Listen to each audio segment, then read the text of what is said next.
চোখে মুখে অন্ধকার, বাঁচার কোনো উপায় নাই, তখন এই দোয়াটা পড়তে হবে।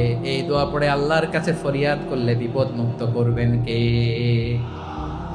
এমন বিপদ মাঝে মাঝে হয় না, দেয়ালে পিঠ থেকে যায়, চোখে মুখে অন্ধকার, কি করব দিশা খুঁজে পাই না, এরকম হয় কখনো?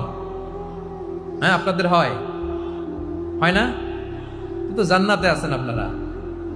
হয় হয় এরকম হয়েছে না যে দেয়ালে পিঠ থেকে গেছে, চোখে মুখে অন্ধকার, কই যাব, কি করব, বাঁচানোর কেউ না, এরকম হয়েছে কখনো আপনাদের? যদি হয় তাইলে এটার সলিউশন বলবো, না হইলে তো এগুলো বলে লাভ নাই। হয় হয় হয় বিশ্বনবী এরকম কঠিন বিপদে পড়েছেন জীবনের কিছু কিছু মুহূর্তের। ওই মুহূর্তে বিশ্বনবী স্পেশাল দুইটা দোয়া পড়তেন।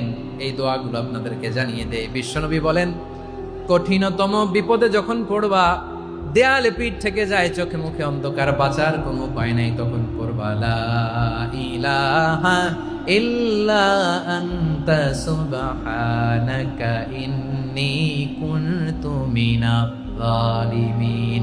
আল্লাহ, তুমি ছাড়া কোনো ইলাহ নাই, তুমি পবিত্র, নিশ্চয় আমি জালিমদের অন্তর্ভুক্ত।